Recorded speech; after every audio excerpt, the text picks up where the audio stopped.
Bismillah ar-Rahman ar-Rahim. Alhamdulillah Rabbil Alameen. Wassalatu wassalamu ala Sayyidina Muhammadin wa ala alihi wa sahbihi ajma'in. So therefore, what is magic?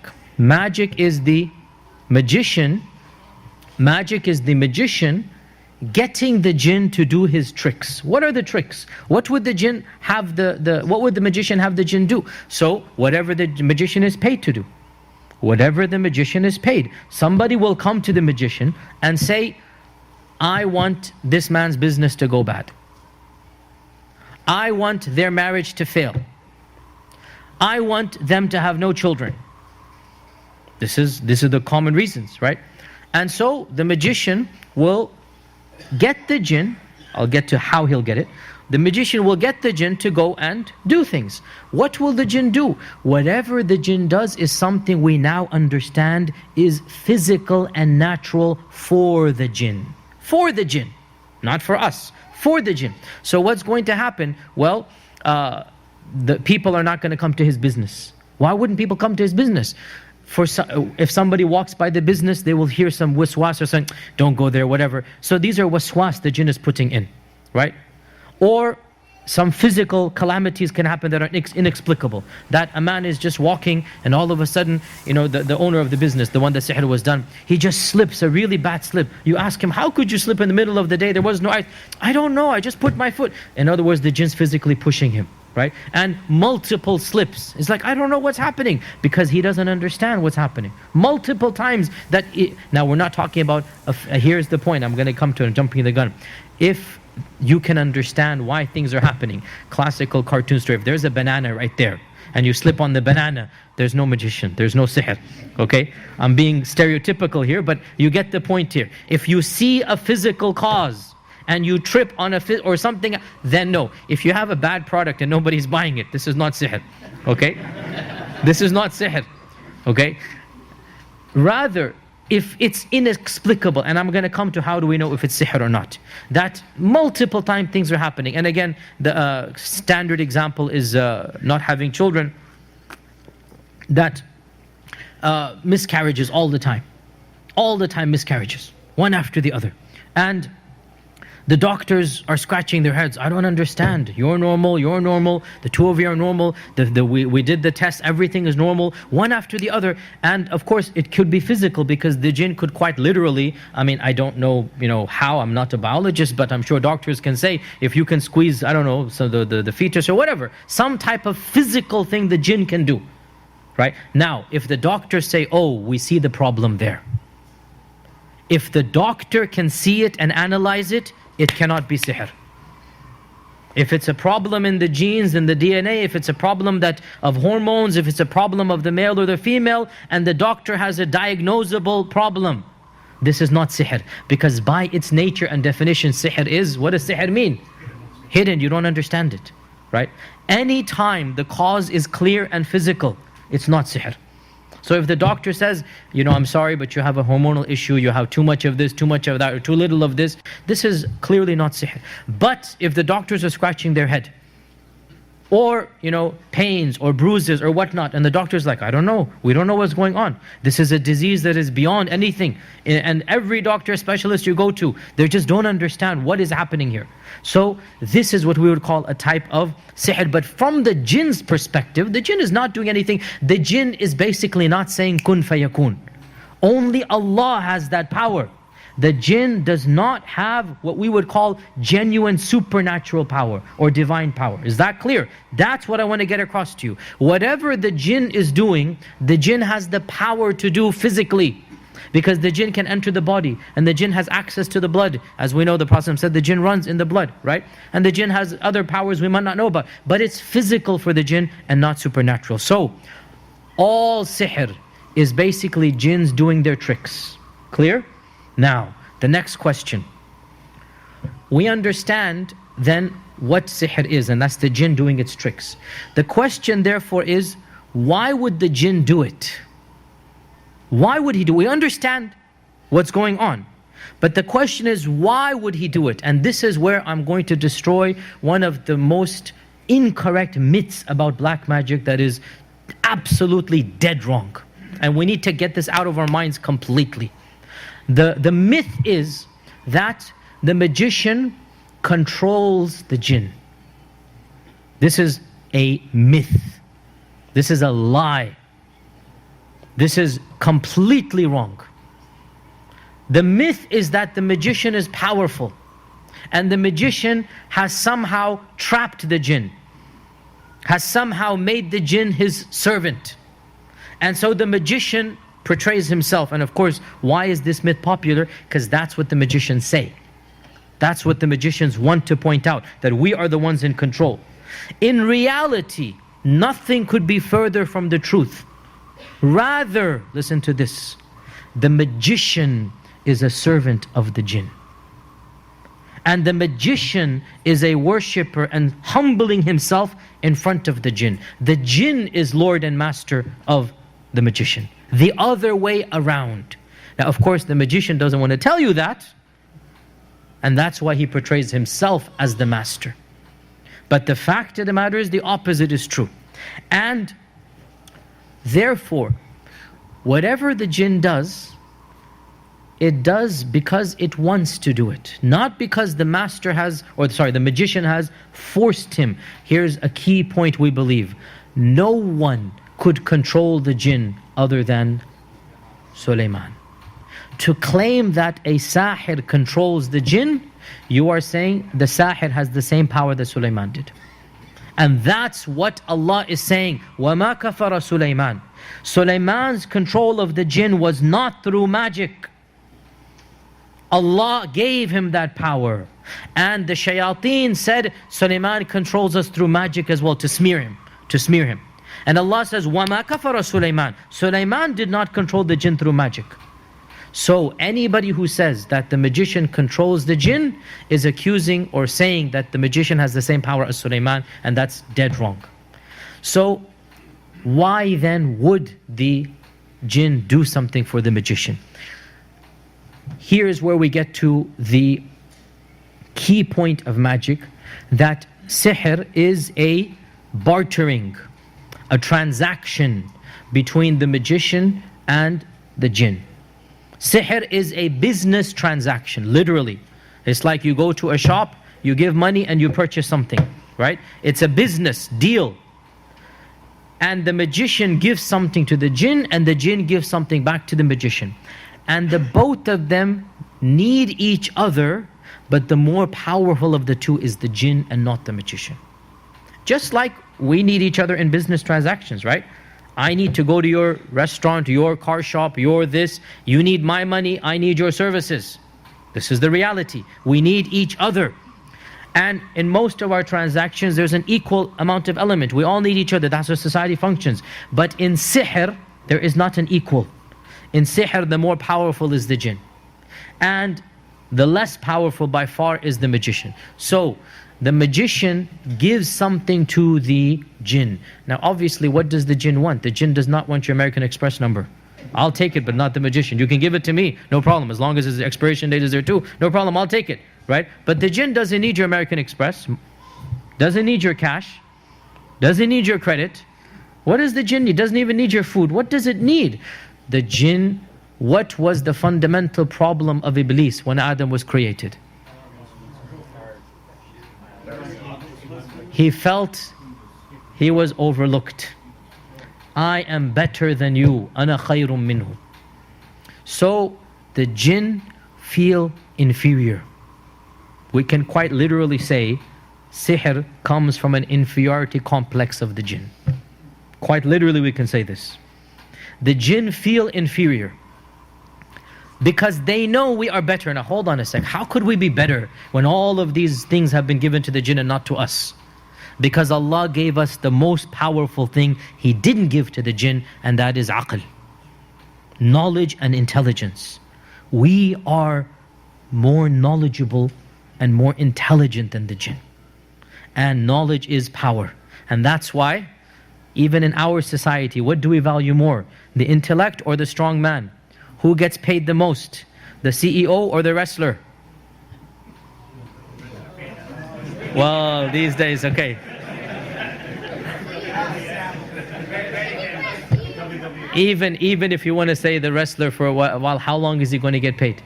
For what? The boxer, how long is he going to get paid, right? In reality, okay, let me put it this way. Who gets paid more? The office worker or the manual laborer? Let me put it that way, right? Even though who does more physical work? Obviously. I mean, you can hire somebody at minimum wage to do the most grueling labor in the sun, to build and to carry and to whatnot, and you pay him what? What is minimum wage these days? $8 an hour, $7 an hour, right? $7.25 is it in Tennessee? Huh? $7.85, right? When I started it was $4.10 or something, subhanAllah. You guys are lucky, man, alhamdulillah. When he started it's $1.60, so alhamdulillah. That's true actually, alhamdulillah. I was lucky when I started. So the point being that you will find somebody to do that manual labor. And what do you pay a lawyer? $350? What do you pay the doctors? I don't want to tell you guys. What do you pay with doctors, man? You know what I'm saying? Like subhanAllah, right? So, and you guys are sitting in your office looking at, anyway, let me not go too far. The point being that, who gets paid more? It's the intellect. It's the people of intellect, not power, right? So in the end of the day, Allah gave us what He didn't give the jinn. We are smarter than the jinn. And we have knowledge, and the jinn don't have that knowledge. And we have prophets amongst us, and the books are revealed to us, and so on and so forth. So the jinn always feel inferior. So what do they want from man? They want to feel superior. They want to feel we're the boss. So what do? They trade. Just like the manual laborer will give you his sweat because, hey, I don't have the power he has. I don't have the power. I'm not going to build bricks and whatnot. You have that power. You have the time. I'll pay you. I have money. So what does the jinn have? The physical power. He has the speed. He has the hiddenness. He can transfer knowledge. He can do this and that. He's giving you his manual labor. What are you going to pay him back? Your devotion, your dedication, your worship, your subservience. You will literally prostrate yourself and bend over backwards and do whatever the jinn wants and humiliate yourself to please the jinn. And that's why, and of course that's one reason the jinn do it, and of course another reason is that, so number one, it makes them feel, and number two, misguidance. Because the jinns know when you're going to worship them other than Allah, well then, takes you out of Islam. Khalas, they won. Right? Because one of the goals of the jinn is what? Misguidance. They want to misguide you. So, the jinn tells the magician, you want my services? This is my price. And what does he ask him to do? I don't want to tell you too much detail, and alhamdulillah I haven't studied it in too much now, nor should I, but you know the horror movies that all of us see and whatnot. The fact of the matter is elements of truth that humanity has learnt, and they put it into these horror movies. There's some things that they know, and we know this from our culture. So what does the magician do? Sacrilegious things, right? Things that are just disgusting, evil, blood sacrifice, right? Or, you know, even in children's books, so what is the magic recipe made of? What is something that you put in the magic potion, right? Toads, the grass says toads, bones, okay? The eye of a gnat, and the leg of this and that. Now, and you know, we laugh at this, there's an element of truth here. Meaning what? Imagine if you have a list as ridiculous as this. Get the bone of a dog, get the eye of a this, get that. And you have to go around for days getting these things. How do you think the jinn's going to feel watching you in humiliation? This is giving the jinn what? A boost, a thrill, right? And then he will say, go to the graveyard in the middle of the night and do this and do that. So the magician will go along and do it all. So in reality, who's more in charge? The jinn is more in charge, not the magician. Because the magician, I mean, in reality, the magician needs the jinn more than the jinn needs the magician. So the magician will literally sell himself to the jinn. And when you sell yourself to the jinn, you cannot be a worshipper of Allah. You cannot be a worshipper of Allah. And that is why it is very common for the magician to actually do acts of blatant kufr, things that are absolutely disgusting. things that involve, and I don't want to even mention it inside the masjid, but it involves dishonoring some of the signs of Allah. It involves najas, it involves humiliating his own body. It involves sacrilegious, vulgar, profane. And I don't want to give examples, but wallahi, the worst of the worst things, that even a person who's bad will not do what the magician does, right? You will have thieves, you will have murderers, they have a limit of how they maintain themselves. Magicians have no depths of depravity that they're not going to go down to. Doing stuff that even an agnostic atheist would feel disgusted at doing. And I do not want to give any examples, but anything you can think of, wallahi, they do worse than that. I swear by Allah, they do worse than that. And I speak from my own experiences with doing exorcisms and whatnot, that they do much worse than this. And anything you can think of, they do worse than this. And why do they do it? Because again, from the perspective of the jinn, it's getting a thrill looking at you, humiliating yourself, putting najas on yourself, eating this, doing that, going there. Look at the thrill that you're giving the jinn, right? And so in return, if the jinn just has to go and slap somebody and come back, more than happy to do it, so that you have to grovel even more, right? Correct? Right? And this is the reality of what sihr is. That the magician is basically giving this jinn some boost and misguiding himself by becoming away from Islam or worshipping other than Allah subhanahu wa ta'ala. Literally, I mean, they say that you sell yourself to the devil. That's literally what you do. Literally, it's not even a figure of speech here. That's what you do, is you sell yourself to the shaitan. Do what you want, or ask me to do what you want, and I will then, obey you. Now, therefore, what happens here is that what happens is that, okay, so why would the magician do this? Before I move on to the next one, why would the magician want to do that? What is the motivation of the magician? Money, and maybe even fame, but money. The main motivation of the magician is money. And what did the Fir'aun's magician say? قَالُوا أَإِنَّ لَنَا لَأَجْرًا. What's in it for us? Right? So, magicians, what do they gain? Money. From whom? From people that come to them. It's a profession, it's a job. And a job that gives them power as well.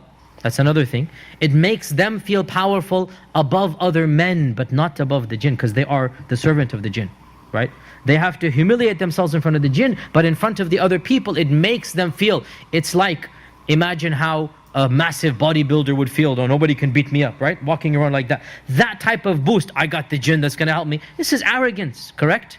That arrogance will be given to the magician, no doubt about it. Because he feels he has a weapon that you cannot oppose. But what does Allah say? وَمَا هُمْ بِضَارِّينَ بِهِ مِنْ أَحَدٍ إِلَّا بِإِذْنِ اللَّهِ. They can never harm somebody except with the permission of Allah subhanahu wa ta'ala. So, to then summarize very briefly, so then what exactly is, how does this happen? That the man who wants to do this evil deed, the man or woman who wants to do this evil deed and become a magician, so they learn and study this art from somebody who's already trained.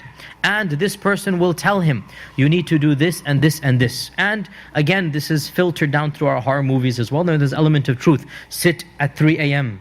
facing such a direction in the middle of a pentagon, and you draw it out, and you will have this color light, and you will have this and that. So these are signals being given to the jinn world that I'm willing to enter. So in reality, this is exactly how it happens, right? That these are signals that are being given to the jinn world, that this is what the Babylon jinns were taught. That how do you communicate with us? How do you get in touch with us? And from that has been developed, as we said, into madahib. But the point is, so the magician does this. And he will sit there, and subhanAllah, I've interviewed a number of these people before and after their tawbah, sometimes before, sometimes after. And yes, this is exactly the reality. That they will say that we did this, and every day nothing happened. So the jinn is seeing if you're serious or not, until finally one day they see something, or a power, or a presence, or a voice, or whatever. And then they are told, do this. So raise it up a notch. Are you serious? Then do this. So then there's direct communication. They will go and do it. And then the relationship begins. And then this jinn that they contact, typically, and I say this from my own experience, I don't know of anything in the Qur'an and Sunnah that would support this, but nothing negates it as well. From my own experience is what I have found, that the jinn that communicates with the sahir is not typically the jinn that goes and irritates or does the harm. Rather, that jinn does indeed have minions, servants. Because here's the point. The myth is that the magician controls the jinn. I've asked people with what? Chains? Whips? How? What are you going to use to control the jinn? How? You can't even see it. How can you control it? But cannot the stronger jinn control the weaker jinn? In their own world? Yes. Because that's their world. And quite literally, the jinns are like some type of mafia with the boss, with the godfather at the figurehead, right? And the magician contacts one of the upper guys, one of the henchmen, one of the bigger, maybe even the boss himself. And then his work is subcontracted out. Literally. Tells one of the lower guys on the ladder, you have to go do that. Right? Minimum wage, outsourcing it, right? Outsourcing it. But no, not to India. No, don't worry. No. Having said that, there's a lot of it in India and Pakistan. Yes, unfortunately.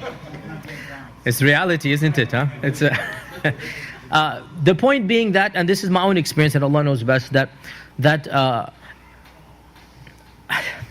don't want to tell too many stories here, but let me just give one or two. So I've asked a number of jinns, why are you doing this? Jinns. Yeah, when I'm doing the exorcism. So I've said, when I get to the jinn to talk a few times, let me just... So I said, what are you getting out of this? What is it in it for you? And I've got multiple responses. Now, we don't believe necessarily the jinn, but these responses to me seem legitimate at the time. Because of the circumstances, because of this and that, so I'm not going to go into detail, but I've asked, let me not say I've asked, it has been said that a number of them said, so one of them said that, if I don't do this, I will be punished by, they didn't mention Iblis, by the bigger guys, right? I'll be punished by the, because look, the thing is, when you're performing an exorcism and you are reciting Qur'an, the jinn is being tortured. The jinn is being tortured, right? And subhanAllah, we're already getting almost to the end, that there's so much left to do. The jinn is being tortured. So in that stage, you ask this jinn, wouldn't you rather just leave rather than be tortured here? I mean, why don't you leave? Because right now you're definitely not enjoying this, so just leave. And so the jinn says, if I leave, I will face that type of torture, and I'll be shredded to bits and whatnot, and therefore, and one of them even said, I would rather die in this way than what they would do. So whatever it is, I don't know, right? Whatever it is, that's not. In another instance, it said that, I do this because, and this was only one time I heard this, I do this because I am honored when I commit the deed. When I do this, they give me, the big guys, they give me a lot of honor. Now, what is that honor? It's not money, but whatever it is. Just like we are motivated by money, for sure the jinn have their internal motivations. Okay? So this is that subcontracting out, right? That something is given to this entity, that makes it feel very, very big, very, like I'm willing to do this in order to get the promotion, whatever. Yeah, I mean, that's actually a good thing, promotion or the reward or whatever. And on one occasion, the entity said that it's beyond my control, that they have bound me physically from whatever that is, and I cannot stop doing this. It's like I don't have any choice here because they have physically bound me. And I kept on trying to get out how, but it wouldn't tell me. So the point is, and again, we don't know if this is true or not. We don't base our religion on this. But at the same time, hearing all of this, we see that there are multiple motivations. There are motivations that are different. Sometimes it's threat, sometimes it's bribe. And sometimes there seems to be some type of slave labor going on amongst them too. That it's not, I can't help it, it's just happening. But generally speaking, what we have discovered, all the people who do this, is that generally the jinn that communicates with the magician is not the jinn that actually ends up doing the deed. And of course, one of the things that clarifies this as well is that the quantity of jinn is far more numerous than the quantity of men. Because jinns procreate by the thousands. Every jinn has sired thousands. And each jinn lives for hundreds of years, if not thousands of years. So when you have jinns that are by the billions and billions and billions, so for sure it's easier to get, cheap labor basically, right? Subcontract out and get it done. So, so much left, subhanAllah. Might have to go down to number 4. But let me, so we're going to have to skip over many things. Skip over the hadith about magic, the types of magic, and astrology and its relation. All of this skipping over. Let's just get to some of the points that we need to really understand. I don't want to delay this to part 4. Maybe we'll have another. Sorry, part 3. Maybe we'll have another part 3 about those things. Let's finish this by talking about how can we detect magic. When do we know if it is actually magic? When do we know if it is actually magic or not?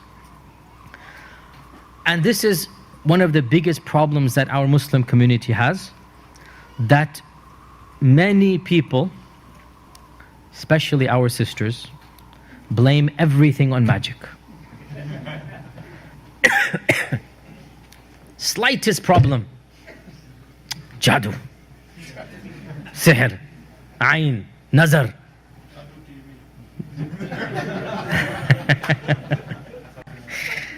And this is a psychological problem. Wallahi, it's a problem. In my own humble experience, and I'm not somebody who has specialized, I just dabble in exorcisms or whatnot. In my own humble experience, I would say 95% of the times that people come to me and they think they have some sihr, it is mental sihr. Something is wrong up here. Okay? 95% of the time in my own experience, that there's just, they want to just blame something. That, like I said, the classic example, if you're selling food and the biryani is substandard and nobody's buying, don't blame sihr. You have to increase the taste of the biryani, for example, right?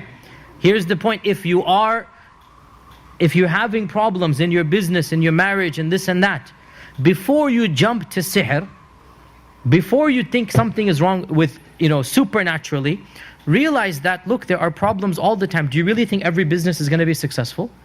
I mean, wallahi, everyone who started a business knows 9 out of 10 businesses are failures. This is just the rule of thumb, right? Do you think every marriage is going to be successful? Every marriage has its ups and downs. Every couple has its fighting. Even our Prophet ﷺ, he had some issues with his wives. From the Qur'an, we know this, right? So every time a couple fights, the wife thinks, oh, this is jadoo. I'm so perfect, my husband would never scream at me. I'm sorry, sister, but goes 2 ways, okay? That's the reality. And subhanAllah, I mean, this is the problem. This is the problem. So how then do you know if it's actually sihr or not? There are certain symptoms and signs. Now, I'm not even going to talk about the most obvious symptoms and signs, because if something is supernatural, you don't need to go through all of these long lists and whatnot, okay? If somebody is flying in the air, then you can pretty much rule out everything else, okay? Or if you literally see shaitan, literally you see it in the house, and it is, or you hear it, for example, or something, then of course, I mean, you rule all of this out. I mean, we're not talking about something that's self-evident, that's pretty clear. We're talking about, how do you know? So you will always have some symptoms, and the most common symptom is that when Ruqyah is done, Qur'an is recited, adhan is heard, then some type of reaction will occur. This is the most common way to detect if sihr has been done. That constant Qur'anic recitation and constant listening to the adhan should have some type of impact. And the worse the magic, the more immediate the impact. Okay? The worse the sihr, the more immediate the reaction to the sihr. And the more slight the sihr, the more prolonged. And so, again, I had to skip over a lot of stuff, but there are many types of sihr. And there's sihr that's so trivial that you hardly even know it, and it takes weeks even to figure out it's there. And then there's sihr that you simply, bring the person in front of the one who's doing ruqyah, and you see it right then and there with your eyes that this person is freaking out. So it's without even saying Bismillah ar-Rahman ar-Rahim, without even saying anything, the person starts reacting just by seeing it, because it knows that you're going to recite on it. So it starts going berserk. So the point is, you can tell by Qur'anic recitation, by adhan, and seeing the impact. Another way to tell is that, as we said, inexplicable symptoms, i.e. beyond understanding. And that is that, for example, I give you a number of examples, that a person is tripping, and this is something I dealt with multiple times. Like he's, mashallah, tabarakallah, 30, 40, 50 years, he's not like a 2-year-old toddler. And for no reason, he's falling on the stairs, he's falling in the streets, he's falling, and he's like, I don't understand. And he said, I feel something. So a normal person who's healthy and whatnot is not just going to be slipping and tripping, and then he says, it's as if somebody pushed me. So there is something supernatural, right? Something beyond what you understand. And I also gave the example of going to the doctor, and the doctors are all scratching their head. Everything seems normal to us. We don't understand why. For example, a pain, and the pain is typically in the stomach or in the head or something, and the doctor's like, we're doing the MRI, we're doing the scanner, we're doing this and that. Nothing is there. So anytime the doctor has a diagnosable disease, it cannot be sihr. Because by definition, if it's a diagnosable, so the jinn does not give cancer. Okay? Cancer is a disease. The jinn does not create microbes or viruses and throw them in the body, right? If the doctor can say, oh, he has this virus, there's no jinn involved. Okay? So for a jinn to be there, for sihr to be there, has to be something above and beyond our regular realm. And many of us, and some of you doctors, have also dealt with these cases where the doctors just don't understand why this is happening. Especially when it comes to marriage, because the most common type of sihr is breaking up a marriage. The most common type of sihr is breaking up a marriage. And this is by the testimony of the Qur'an. يُفَرِّقُونَ بِهِ بَيْنَ الْمَرْءِ وَزَوْجِهِ. So, couples having intimacy problems that doctors just don't seem to understand why. That you seem normal, the arousal is normal, let's say, in the man, only except when he wants to come to his wife, then all of a sudden he feels weird, or he feels a headache, or a lot of times there's a physical push, like literally a push back, and there's nothing you can see there. So these are all supernatural symptoms that the doctor is like, you're nothing wrong with you. But for some reason, or also another sign is that anger or depression that is extreme and was not common before a certain incident. Now, some people have bad tempers. If they've had bad tempers their whole lives, there's no sihr. Okay? But some people are, mashallah, tabarakallah, very calm, very good. Then instantaneously, they just flip. And for the last year or 2 years, they seem to be a different person. Now, this is very common. If you hear somebody say, he seems to be a different person for the last, we went to our home country. This is very common. We went to our home country, ever since we came back, he seems to be a different person. This, now warning bells go off in my head when I hear this. Okay? That this is not the regular habit of this man. As we said, some people have temperaments. So if a person is known to be of evil temperament, okay, that's the way some people are. But if somebody has a change that is overnight, and it must be instantaneous, because sihr is always instantaneous, right? That extreme depression, extreme anger, and these are the two main symptoms in terms of psychological, then we can diagnose further and read Qur'an and see what is happening.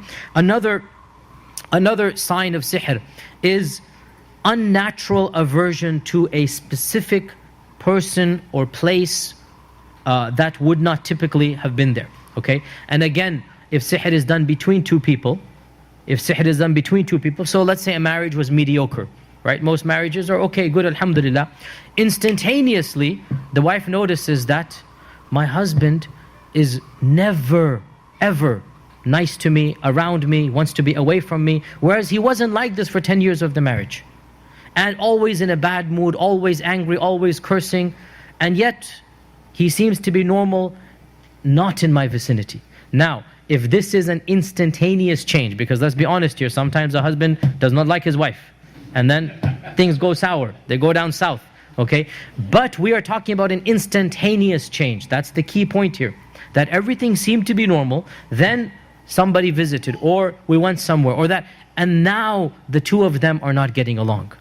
And again, it seems unnatural, like the wife saying, I didn't do anything. Or it could be the other way, the husband saying, I didn't do anything. And my wife is just, for some reason now, for years now, for months now. And again, one incident, don't think of sihr. One incident is everybody's marriage, right? We're talking about a continuous stream that never has an exception. I.e., always there's going to be a problem. For months and months and months.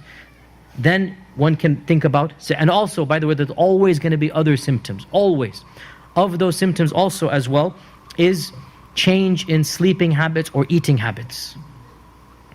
Again, this is a sudden change. So, for example, he used to like heavy foods, and all of a sudden he doesn't want to eat rice or meat, and he only wants to eat, you know, let's say, vegetables, let's say, right? That would be a big change for me, for example, okay? All of a sudden, give up all meat, la hawla quwwata billah, right? And just become a strict, you know, vegan, yes. Without any reason, not that if he's talking about, I want to lose weight, I want to go, obviously we understand. Again, we're talking about inexplicable, okay? One case that I dealt with that, the person would literally have one meal a day of just leaves and broccoli, and that's it. Whereas before this was a young man, he would be eating like young men, 3 full meals. Whereas instantaneously, the mother's saying like, whatever food I give him, it comes back untouched. He doesn't want to eat anything. And staying the night awake and going to sleep right before Fajr is another sign as well. That you cannot sleep at night.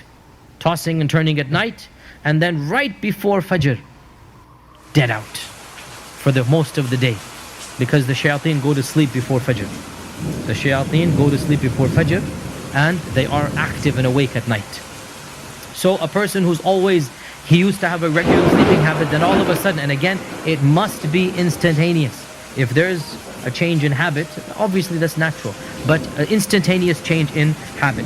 So again, these are all symptoms, and typically there's multiple. Rarely do you come across only one. Typically there's multiple of these symptoms. One of the most important symptoms is dreams. Dreams. It is rare, very, very rare to meet a person that has sihr who doesn't have bizarre dreams. This is one of the biggest warning signs. When I hear it, one of the first questions I ask is, what are your dreams? Tell me about your dreams. The ones that are the most awkward, the most embarrassing, the most vivid, you're not supposed to tell publicly, but tell me because I need to diagnose you as a person who's doing. So you hear the most vulgar or the most bizarre or the most frightening. And especially, and I say this, so here's another point, we need to differentiate between our imagination and between reality. So when I say this and all of a sudden tonight you have this dream, then this is your imagination, okay? So I'm being very blunt here. To feel as if there's a pressure on your chest and you can't breathe at night. To see yourself being attacked by snakes, scorpions, black dogs, lions. To feel asphyxiated. To feel a presence, you know the sixth sense that they say, to feel a presence, that I can feel there's somebody here and there's nobody there. These are all symptoms that are pretty common when it comes to sihr. And again, typically there's more than one of these symptoms that takes place. If you don't have any of these symptoms and you're just having a bad business luck or bad streak of marriage, don't think of sihr. Think of improving the marriage by making the biryani better. I don't know, I mean something, you know, something's got to be done. But let's not go that far.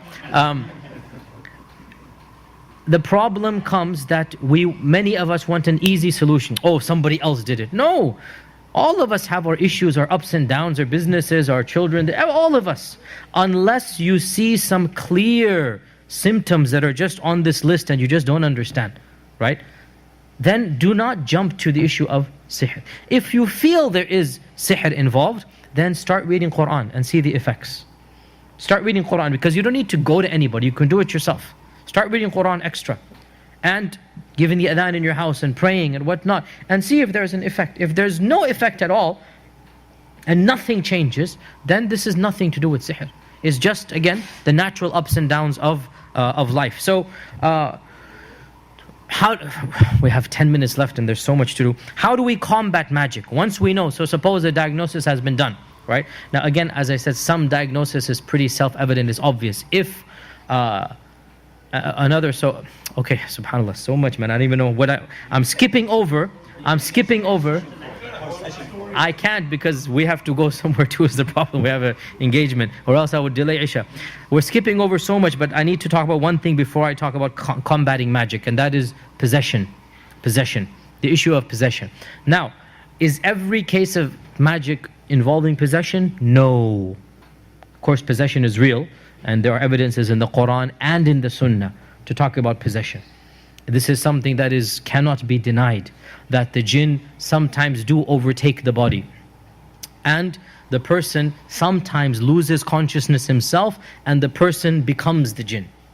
And sometimes the person loses control but not consciousness. So the person can see himself as if in a dream, but he cannot control himself.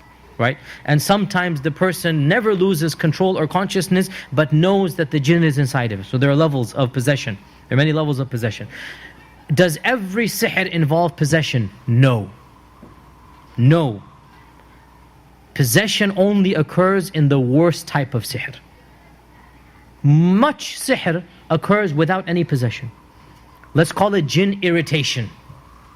So the jinn will simply be assigned to you to make your business fail, to give you no child basically. Always you have the miscarriage, as we said, right? So it's not living inside of the body, but it's just accompanying. And remember, when the jinn has 1,000 years to live, what does he care about your 60 years or 50 years? To him it's just like, like what we consider a day or two, and as we said, they get the reward or they get their punishment. So it's not a problem for them to spend 50 years of their lives. It's like a fraction. No big deal for them to do that. And there are cases of jinn of passing down generations, where somebody did sihr for multiple generations. So the father, then the son, then the son, like 3 generations, 4, and the jinn's doing it because can live much longer than you. So there are many cases of sihr that don't involve possession.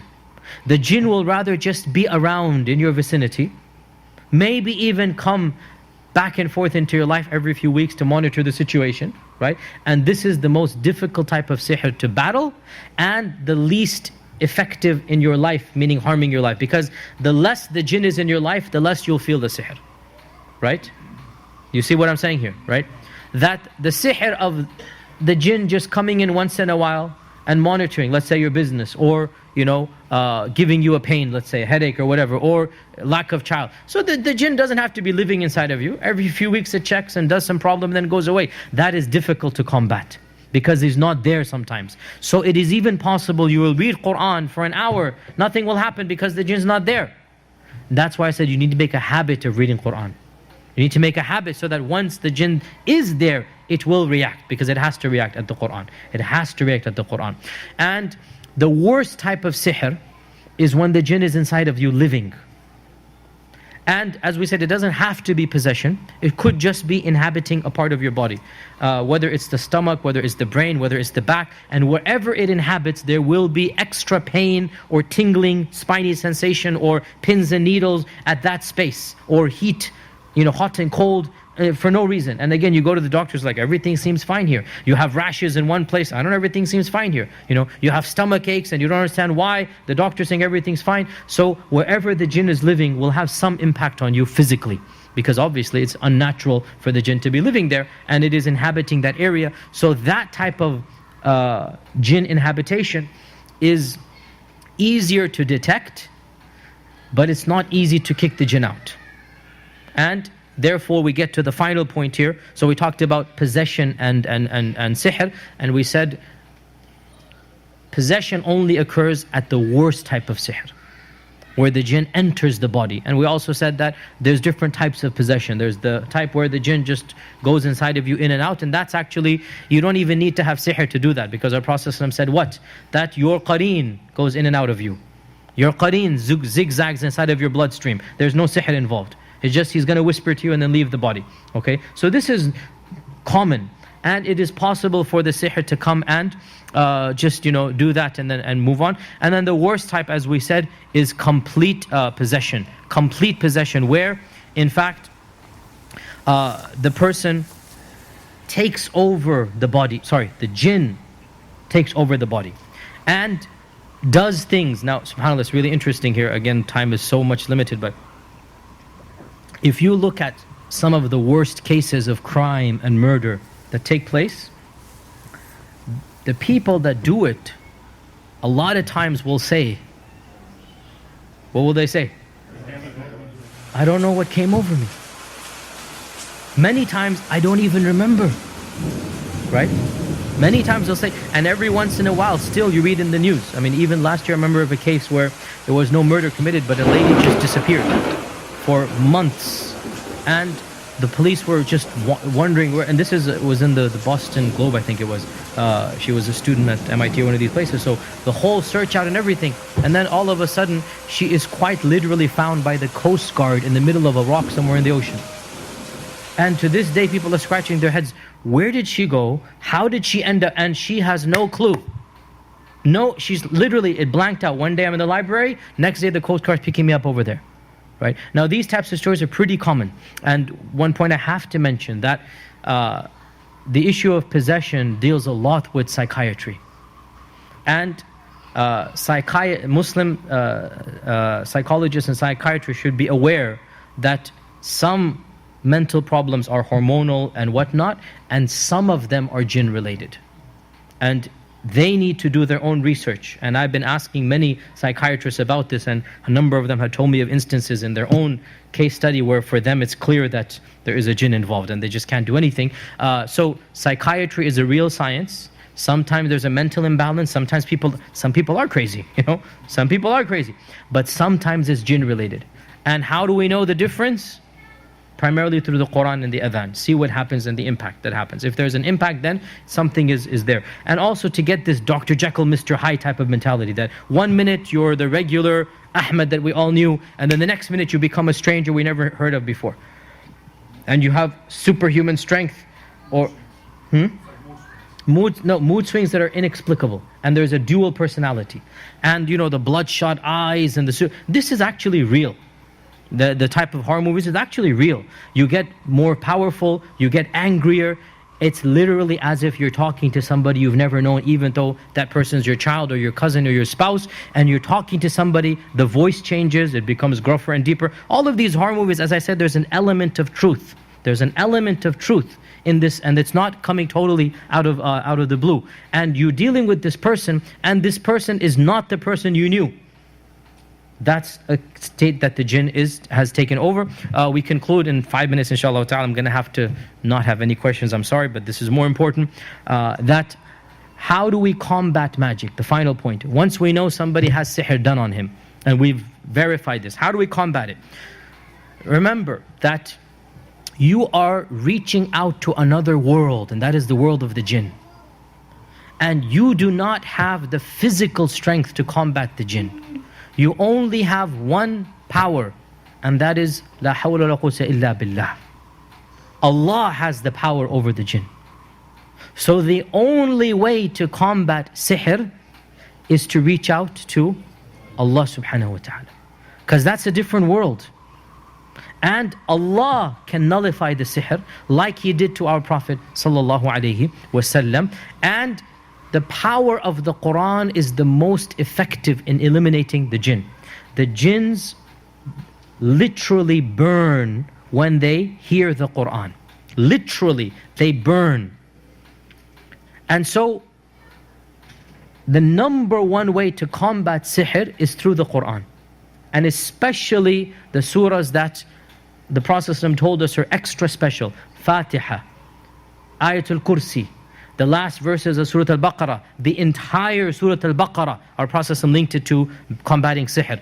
Falaq and Nas, right? All of these are especially powerful in combating sihr, and continuous recitation. You don't need to go to a specialist, a raqi we call them. You don't need to go to a specialist, but it is advisable to, for one simple reason, and that is that you are not knowledgeable of how to do these things. And it's better to go to a specialist to do that. And when you go to a specialist, make sure that the specialist you go to is of correct theology. Because most of the people involved in combating magic are themselves magicians. Most of the people involved in combating magic, most, not a minority, most of them. In that, when you go to them and you pay them the money, they will contact other jinns to kick the first jinns out. Now, what's the problem with that? The other one takes over, right? And there might even be a war going on between, literally there's a mafia out there, there's turf wars going on. And the body of the person becomes, and I mean, I am telling you, I have dealt with multiple cases, that the sihr I'm dealing with is actually the second level and not the first level. That the person that I'm reading over is actually affected by the guy they went to help him. And it actually backfired, and I have to deal with this case along with the first case, right? Never, ever, ever fight magic with magic, because it'll only get you more magic, more sihr. How do you know that the guy you're going to is a magician? Very simple, very simple. What is he asking you to do, and what is he demanding of you? Now, by the way, money is not a criterion, because even righteous people might ask you money. Because at the end of the day, your Qur'an teacher, I mean, doesn't the Qur'an teacher need to get paid? Right? So asking money in and of itself is not a sin. And the Qur'an teacher has the right to say, I want $30 an hour, $50 an hour, $100 a month. He has the right to say that. So a legitimate raqi can also say, look, I'm going to charge you this much per session. That's no indication whether he's right or wrong, right?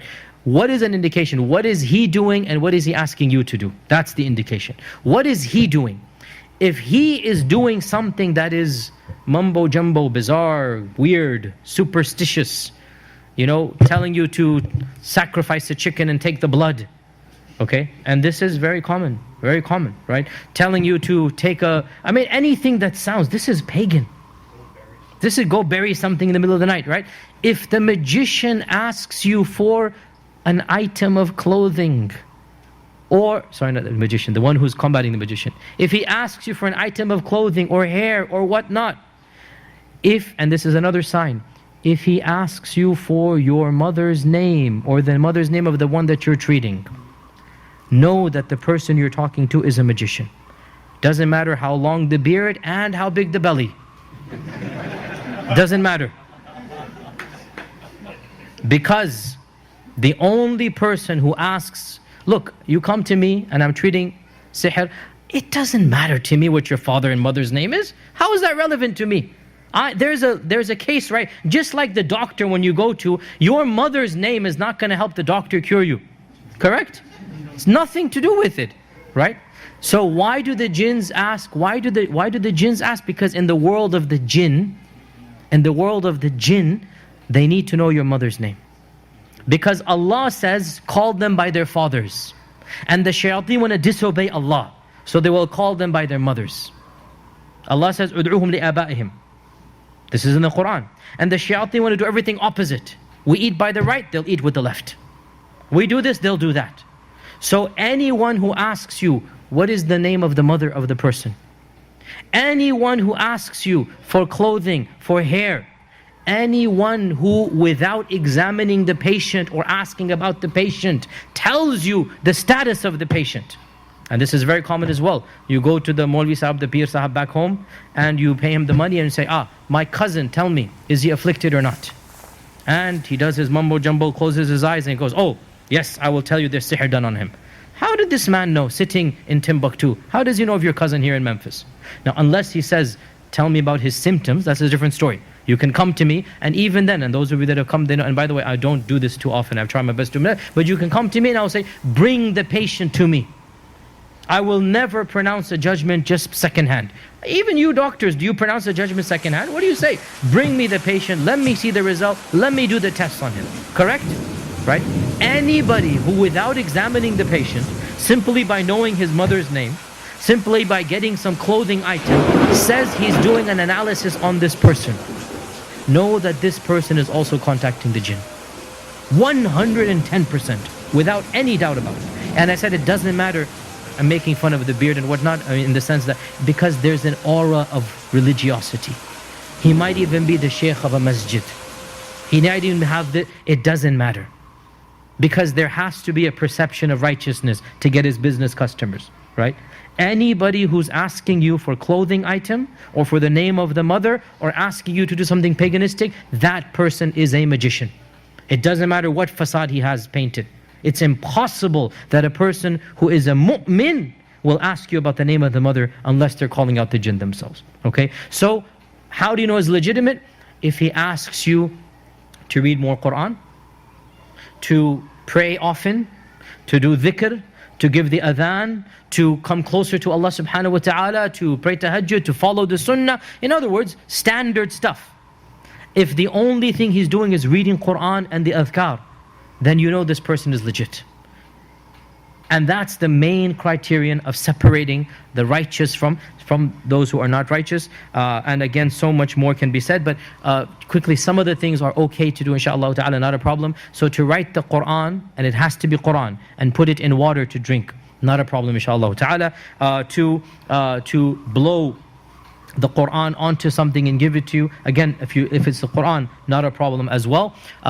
Even to write Qur'an, as long as it is Qur'an, and put it on the body, but you have to read it, make sure it is entirely Qur'an. Otherwise, and with this we have to conclude, I'm sorry, but it's getting late. Anytime somebody gives you a paper or an item that has symbols, boxes and squares, weird garbage here and there, squiggles and lines and whatnot, right? Numbers. So you have grids with numbers is the most common. Anytime somebody's doing this, this person is not following the Qur'an and Sunnah. This is numerology, and this is a method of communicating with the jinn. To have numbers and to have boxes and squares and pentagons and whatnot, and in each one. Now, these types of papers are typically surrounded by a little bit of Allah and His Messenger here and there. So it'll say, Alif Lam Mim, Ham Mim, Ain Sin Qaf, Bismillah. But then in the box is nothing but numbers. Right? It might even say that some type of Quranic stuff is there. But if you mix Tawheed and Shirk, what's the net result? Shirk. So don't be confused if there's one ayah or one name of Allah, just because it has Allah's name. SubhanAllah, even the mushrikun believed in Allah. Doesn't mean anything. All of it has to be Quranic or adhkar. Then we say it's permissible. But if there's weird stuff that you don't understand, languages you don't understand, scripts and symbol, you don't understand, numbers, boxes, grids, all of this is communicating with the shayateen, and it's not a part of our religion of Islam. To conclude this point is that magic in reality is not something to be terrified of, any more than you would be terrified of a natural calamity or cause. And magicians are evil people who have quite literally sold themselves to the shayateen, and in return the shayateen do their tricks and favors for them, and the only way to combat them is to turn to Allah subhanahu wa ta'ala. And the more religious and righteous you are, the less the impact the sihr will have on you when it is done. But even the most righteous man or woman can be afflicted with sihr, and the only cure to sihr is extra religiosity and turning to Allah subhanahu wa ta'ala. And the easiest way, which we did not get into at all, is to get to the item of sihr and to destroy it, so that the effects of sihr are lifted up. But that's typically not the most common way, because it's difficult to get to the item. But if you're able to, then this is the easiest way to do it. Otherwise, you don't need to get to the item, because our Prophet ﷺ was cured simply by falaq and nas. May Allah subhanahu wa ta'ala make us of those who are protected from sihr, whom the shayateen do not harm. We ask Allah's protection, we seek Allah's protection from the evil of those who blow onto knots, and from the evil of the jinn and the shayateen. And we ask Allah subhanahu wa ta'ala to always protect us and our families and our loved ones from all evil in this world and in the next. We don't have time for Q&A. We'll just break now for Salat al-Isha, and maybe we'll have another session, maybe another time, inshaAllah ta'ala.